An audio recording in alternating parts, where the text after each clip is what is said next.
Қазақтың ақбасы сиырларын көбейту арқылы ет экспортын арттыру бұл ғалымдар мен шаруалар алдына қойылған басты міндет. Тайынша ауданында өткен республикалық семинарда ұлттық брендке баланған ақбас сиырларды асылдандыру және білікті мамандар даярлау мәселелері талқыланды. Қазақтың ақбас тұқымы республикалық палатасының семинары өңірімізде осымен 7-ші рет ұйымдастырылып отыр. Іс-шара барысында ғалымдар қазақтың ақбас тұқымына бонитировка, яғни бағалау жұмыстарын жүргізу жағдайы және оның жақсарту шаралары туралы, селекциялық асылдандыру жұмыстары бойынша селекция ет мал бағдарламасының іске қосылғаны жайлы айтты. Қазақтың ақбас тұқымының республикалық палатасы негізгі бағыты, негізгі мақсаты қазақтың ақбас тұқымының асылдандыру және селекция жұмысын үйлестіру.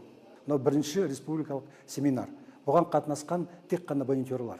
Сол бонитерлармен біз қалай жұмыс істейміз, қай бағытта жұмыс істейміз, қандай күрделі мәселелер шешу керек, қандай проблема бар, оны біліктілігін дамыту курстарды ұйымдастырамыз, қандай инновациондық технология енгіземіз, сол мәселеге арналған семинар совещание. 2012 жылы құрылған қазақтың ақбас тұқымы республикалық палатасы сиырларды асылдандыру және селекция жұмысын үйлестіру бойынша ауқымды шаралар атқарып келеді. Бүгінгі кездесу соның дәлелі. Айта кеткен жөн, семинар кеңес 2 кезең бойынша өткізілді. Біріншісі теориялық бөлім болса, екіншісі практикалық, яғни бонитерлар тәжірибе жүзінде асыл тұқымды малдарға баға берді. Разные полувозрастные животные оцениваются по разным критериям. Малдар жас ерекшеліктеріне мен жыныстарына қарай әртүрлі бағаланады. Мысалы, қазақтың ақбас тұқымының бұзаулары салмағына қарай, сыртқы келбетіне қарай бағаланады. Сиырлар 3 көрсеткіш бойынша, ал бұқалар 8 көрсеткіш бойынша 100 балдық шкаламен бағаланады. Нәтижесінде олар 1-ші, 2-ші және 3-ші класс болып бөлінеді. Осыған орай оларды асылдандыру жұмыстары жүргізілетін болады. Ауыл шаруашылығын дамытуда осы сында шаралардың маңызы өте жоғары.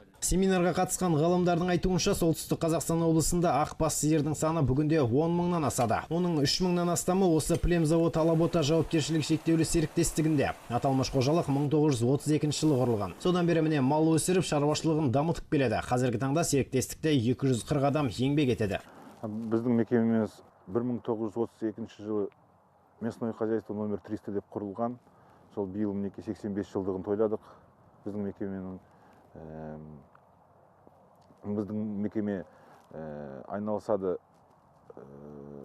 асыл тұқым, ақбас асыл тұқым малдармен и порода Герефорд тағы бізде бар. Қазір мал басы 2 есе осы 11-ші жылдан бастап 2 есе көбейттік мал басын. Қазір бізде 3,5 мың мал басы болып жатыр.